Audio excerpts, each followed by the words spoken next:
Howdy, welcome back to the shop. So I have been to the guys who wear green shirts and I have got the correct national seals and bearings. The seals look a little bit different, but they work. I've used these before, this part number.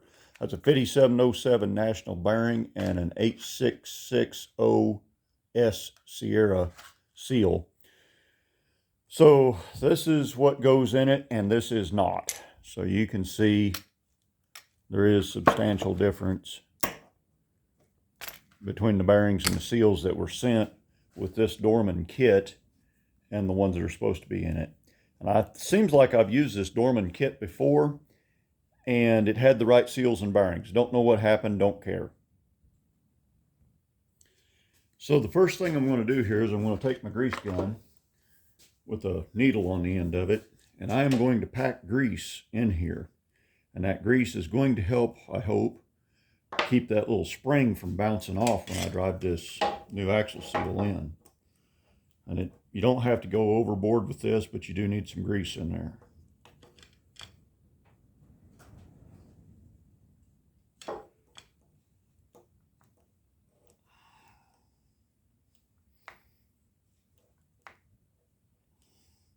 Something like that. You just want to get it packed up against the spring.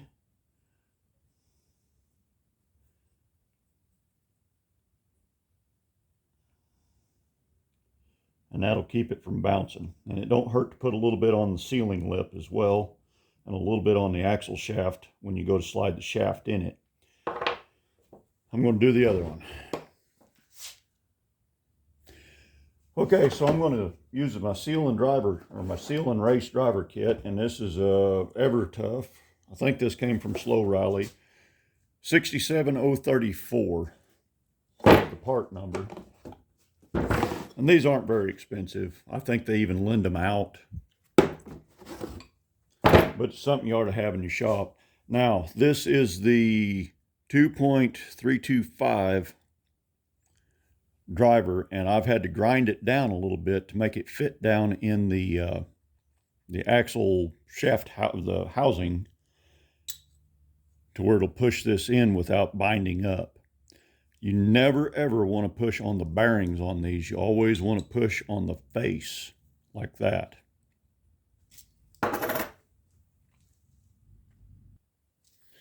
Well, let's see if this thing will go in there without too much of a rodeo.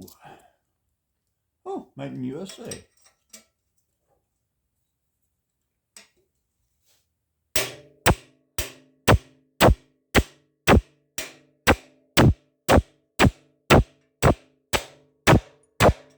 That's good enough.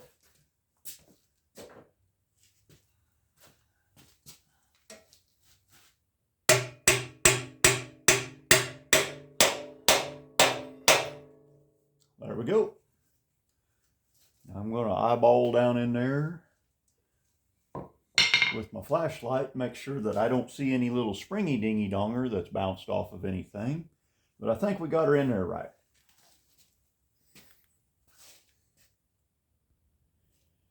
Okay, so the next thing I'm going to do is puke a little grease out of my grease pot here. GL5 is the spec on this, and I'm just dribbling it on the bearings. Boy, that stuff is thick. I'm dribbling it on the bearings and just rolling the bearing around. I about got carried away.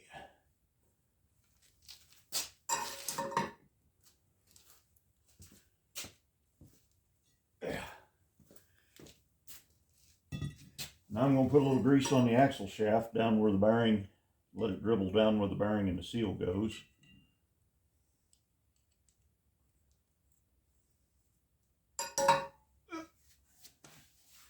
Make sure your hands are covered in every kind of filth you can pick up when you're doing this.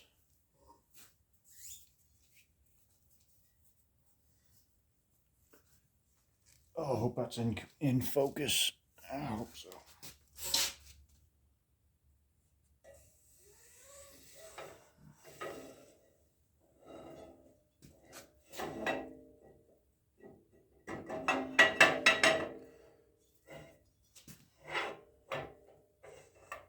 When you get her in there, don't be twisting and yanking on there. You'll spin the spider gears around to where they ain't lined up no more.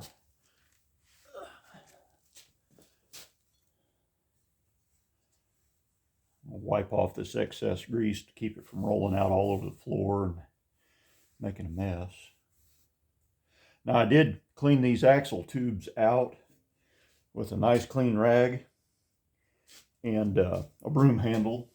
Probably pushed all the trash down into the differential, but anyway, I did go over them and try to get them a little bit cleaner than they were. So now I'm going to go do the other side.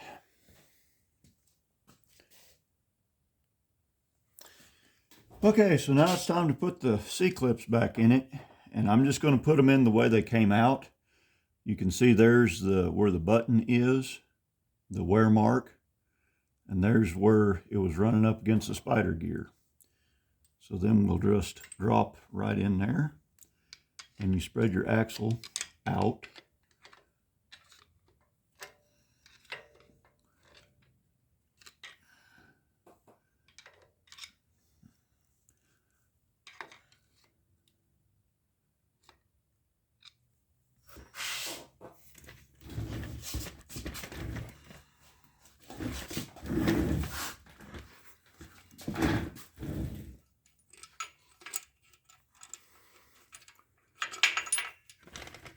Boys, you're in my way.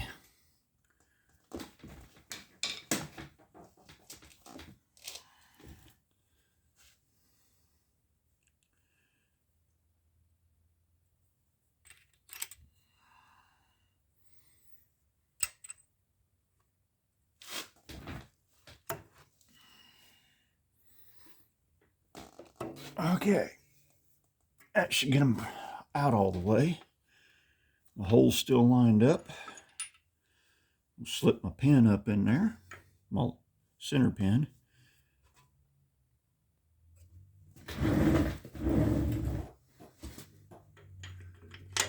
Oh, that's still lined up. Good, good, good. Okay, there's the hole. Locking pin. Put it lined up. Oh, come on, baby.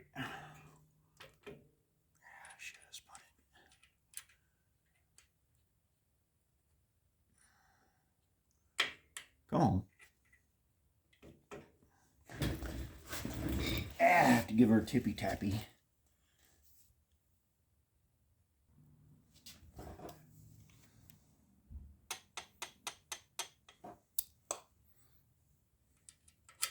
There we go. Okay, we got that started up in there. Now we can roll that up to the top where we can actually see it. And I'll find my wrench and tighten this up. And this doesn't have to be very tight. I think the spec on this is like 12 pounds or something, which is not incredibly tight.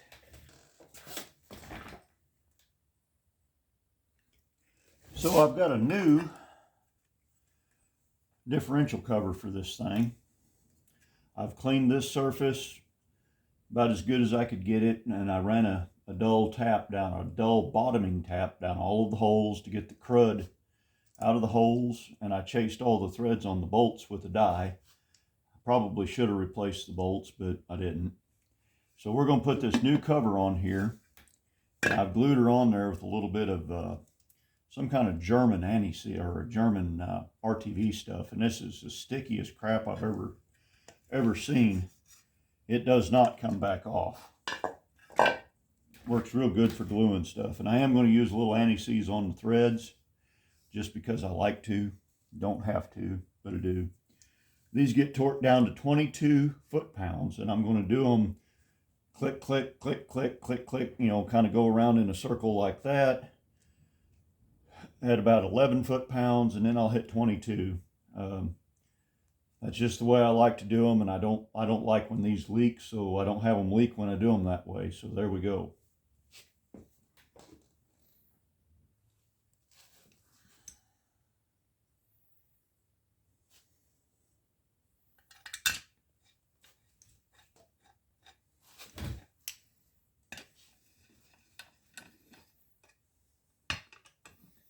Now there's no reason for any kind of air-powered device or impact at all to ever be on these bolts when you're putting anything together that's made out of sheet metal. There's just no reason to ever use an impact on it. That's how things get warped and twisted and screwed up.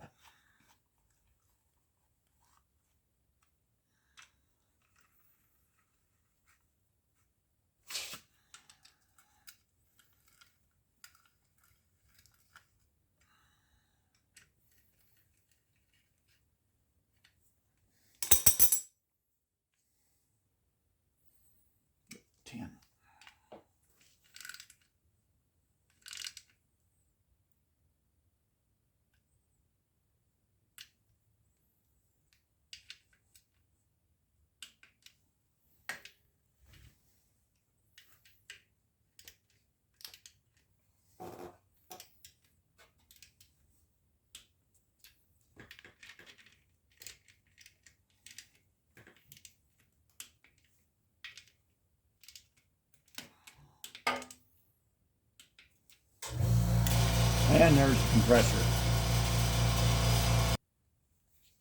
So we're just, I think we're there. It's 22 pounds.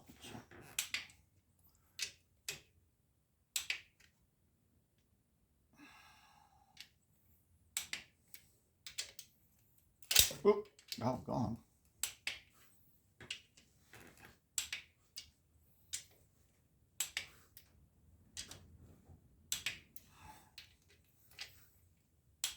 I'll go all over them again.